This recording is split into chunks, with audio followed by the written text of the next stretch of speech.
В эфире информационный выпуск Хамши Пшара. Здравствуйте. Вопросы внутренней и внешней политики Абхазии обсуждались на заседании Совета безопасности республики, которое провел президент Рауль Хаджимба. На заседание были приглашены министры здравоохранения и экономики Тамас Цахнаки и Адгур Ардзенба, председатель Госкомимущества Вахтанг Пипи, директор Института экологии Роман Дбар. Тамас Цахнаки доложил членам Совета безопасности о ситуации с распространением сезонного вируса гриппа и ОРВИ у населения, а также зафиксированными случаями заболевания гриппа H1N1.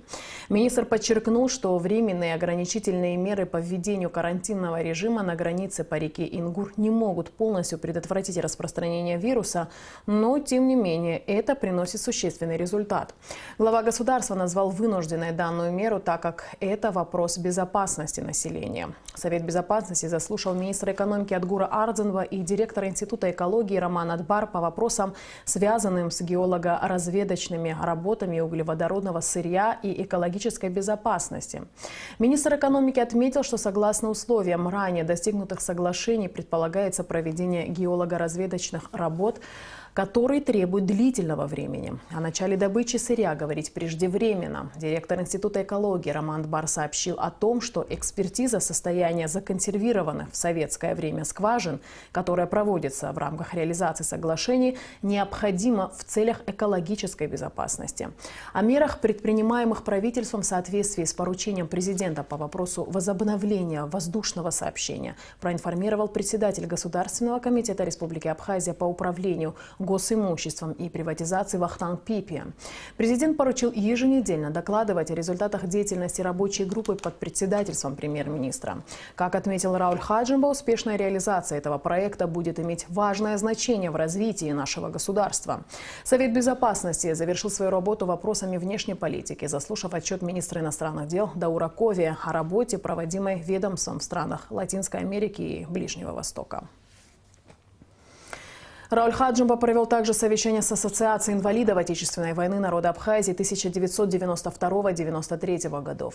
Как сообщает пресс-секретарь главы государства Наала Авицба, члены ассоциации поставили вопрос о необходимости обучения местных специалистов новым технологиям протезирования. По поручению президента Министерство здравоохранения в ближайшее время займется организацией приезда в нашу страну требуемых специалистов. Также на совещании был поднят вопрос о получении гражданами пенсии инвалидов войны на основании фальшивых документов и свидетельских показаний. Члены Ассоциации инвалидов ОВНА обратились к главе государства и Государственной комиссии по вопросам инвалидов с просьбой выработать меры по предотвращению подобных случаев в дальнейшем. Рауль Хаджимба подчеркнул, что все материалы, вызывающие сомнения, будут проверены Генеральной прокуратурой. Также в ходе совещания поднимались вопросы финансовой поддержки региональных организаций инвалидов Отечественной войны и необходимости обеспечения большим числом лекарственных препаратов в районах специализированных аптек. В повестке дня очередного заседания Кабинета министров Абхазии было 19 основных и 4 дополнительных вопроса. В ходе заседания 3 вопроса были сняты с обсуждения, а 1 отправлен на доработку. Члены Кабмина утвердили состав Межведомственной исполнительно-распорядительной комиссии по государственной целевой программе «Жилище-2021», а также состав комиссии целевой программы обеспечения жильем отдельных категорий граждан Республики Абхазия. В состав обеих комиссий, возглавляемых вице-премьером Астамуром Кецбом, вошли члены правительства, депутаты парламента, представители общественных организаций и фондов. Подробности в материале Ирины Аршба. 4 вопроса повестки дня очередного заседания Кабинета министров касались кадровых назначений.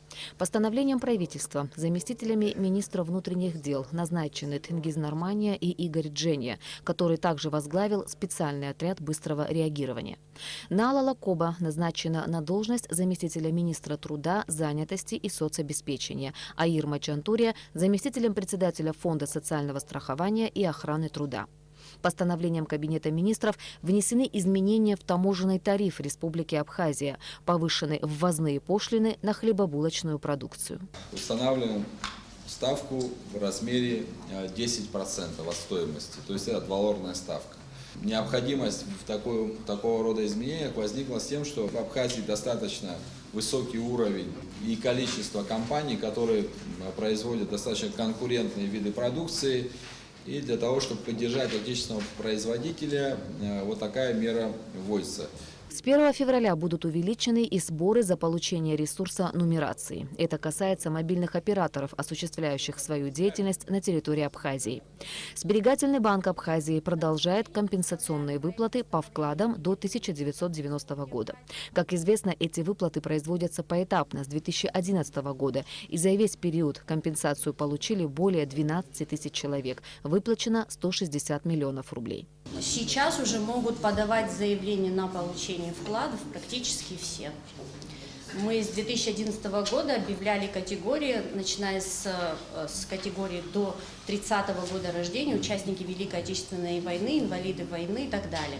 Сейчас уже есть возможность говорить о том, что вклады могут выдаваться всем по возрасту всем. Государственный комитет по управлению госимуществом и приватизации вынес на рассмотрение членов правительства вопрос о ликвидации лизинговой компании «Абхазлизинг». Как таковой компании уже давно нет. Но есть подписанные договора аренды на этих площадях, которые были выделены этой государственной компанией. Сейчас мы выносим на ваше рассмотрение его ликвидацию, а в дальнейшем будет процесс ликвидации долги. Почему? Потому что там и кредитные ресурсы, и дебетовые задолженности, то есть в них разобраться еще определенное время надо будет. По данному предложению у членов правительства возникли вопросы. В частности, кто будет платить долги компании? Собственник государства, Республика Абхазия, учредила компанию. Компания имеет долги. Долги, значит, сама процедура образования долгов, она у меня вызывает сомнения, но это вопрос Генеральной прокуратуры. Но они признаны судом, там, вы правильно сказали, не кассовые поручения. Апелляцию никто не подавал, потому что, естественно, им было это неинтересно. Но, тем не менее, долги сегодня признаны судом, и их надо выплачивать. Получается, что мы сейчас ликвидируем компанию, в любом случае мы являемся собственником этих долгов, а эти иски придут к нам. Соответственно, с бюджетного счета будут списываться эти деньги, все.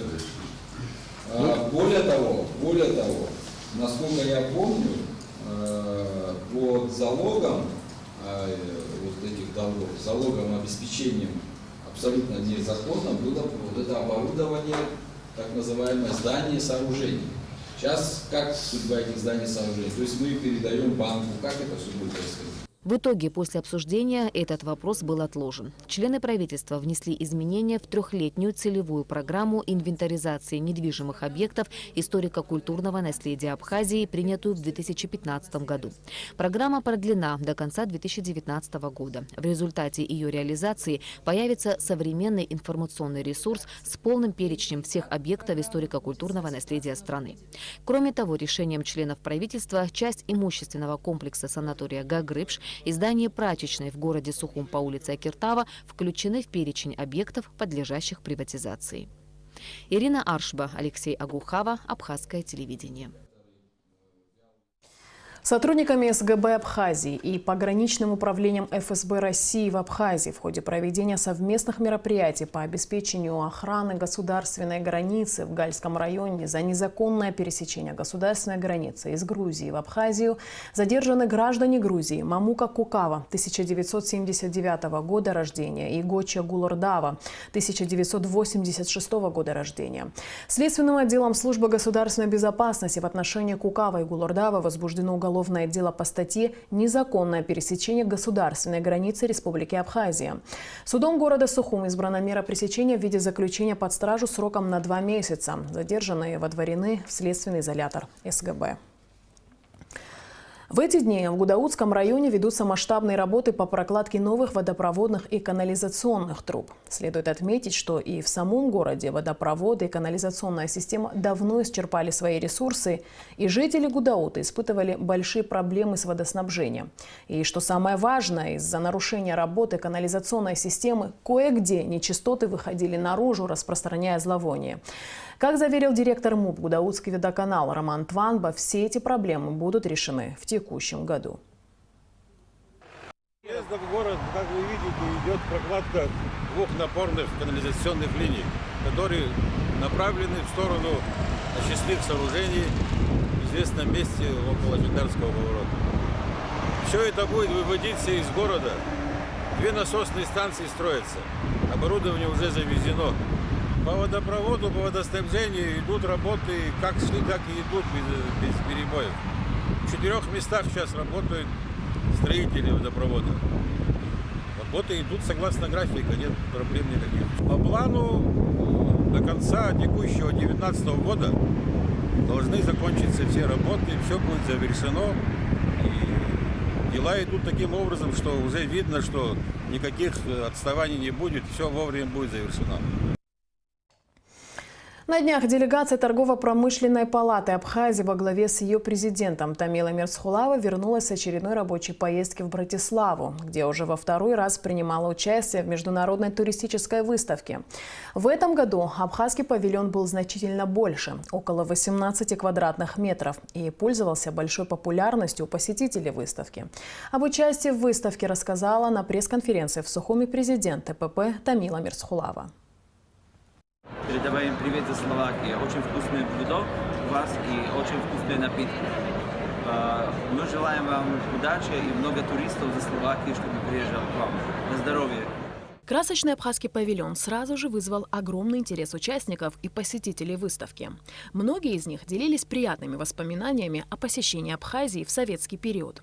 Как отметила Тамила Мирсхулава, отрадно было осознавать, что о нашей стране знают, и не надо было знакомить посетителей с историей и бытом республики. Порадовало то, что после первого нашего участия в 2017 году те посетители, которые впервые узнали о Республике Абхазия, имели возможность отдыхать в Сочи и с однодневным визитом посетили нас в прошлом году. И приятно, когда они на карте, которая была представлена на баннерах нашего павильона, они видели наши достопримечательности, такие как Рица и Новый Афон, говорили о том, что они уже посетили эти места, что им очень понравилось в Абхазии.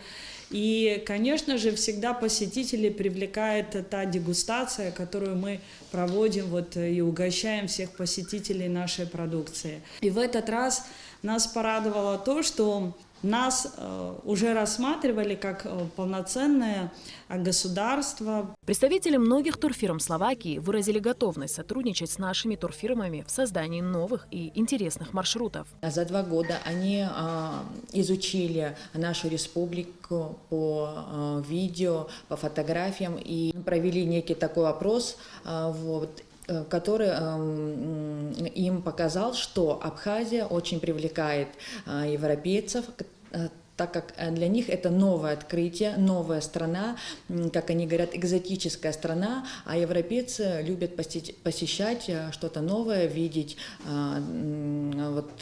неизведанные страны. Они изъявили такое желание. Самые крупные туроператоры Словакии готовы приехать в рекламный тур в Абхазию для того, чтобы воочию увидеть нашу республику, наши природные ресурсы, для того, чтобы они смогли уже по приезду создать готовые туры и начать их продажу у себя на родине. В первый же день открытия выставки абхазский павильон посетили президент ТПП Словакии, посол и торговый представитель России в Словацкой Республике. Также гостями нашего павильона были представители межрегиональных торгово-промышленных палат и крупных фирм Словакии, с которыми прошли очень конструктивные переговоры. Отдельно Тамила Мирсхулава остановилась и на требованиях МИД Грузии закрыть абхазский павильон. МИД Грузии из Тбилиси пришли на переговоры к организаторам выставки и требовали исключить нас из выставки, так как они считают, что Абхазия не признана и не имеет и не должна участвовать наравне с другими странами. На что все-таки первые впечатления, первое знакомство, которое у нас состоялось с теми же организаторами, когда делегацию в 2017 году возглавлял Геннадий Леонидович, и то общение, которое состоялось, и благодаря которому полюбили нас и рассматривают нас в качестве дружественного для них государства, не составило никаких преград для участия нашего во 2-й раз. Сотрудники ТПП Абхазии ведут свой интернет-сайт на различных языках. Также имеются странички в соцсетях. Этот факт не оставили без внимания наши заингурские соседи. Как отмечают сотрудники ТПП, раньше такого агрессивного ажиотажа со стороны Грузии они не наблюдали. После публикации новости об участии Торгово-промышленной палаты в выставке, которая проходила в Словакии, ITF Slovakia Tour 2019, на английской версии Facebook, произошел сбой данной версии. Это все в связи с резким увеличением посещаемости лиц грузинской национальности. В адрес ТПП-РА, а также в адрес Республики Абхазия в целом поступало огромное количество комментариев и сообщений, говоря именно гневного и очень оскорбительного характера. Лица грузинской национальности устроили под нашим постом в своих комментариях и сообщениях флешмоб, который они назвали «Абхазия – это Грузия, Россия – оккупант». Количество посещений за 3 дня составило 167 419 человек. 3400 человек отреагировали на наш пост, то есть на данную публикацию об участии в выставке. Хочется отметить, что 347 человек сделали репост данной публикации, то есть в основном, естественно, это лица грузинской национальности, призывая всех своих друзей принять участие в данном флешмобе. Торгово-промышленная палата Абхазии делает все возможное для популяризации имиджа нашей страны. Ведь участие в выставках такого масштаба является хорошей возможностью познакомить международное сообщество с нашей страной и, конечно же, способствует выходу абхазской продукции на международный рынок. В этом году в планах Торгово-промышленной палаты Абхазии ряд важных мероприятий, которые будут озвучены позже. И в конце выпуска традиционно о погоде. По сообщению Гидромедцентра, в Абхазии ожидается облачная погода. Со второй половины дня, ближе к вечеру, дождь. Ночью и утром местами возможен туман. Температура воздуха ночью плюс 4-9, днем 9-14 тепла. Температура морской воды плюс 10. На этом наш выпуск завершен. Всего доброго и до встречи в эфире.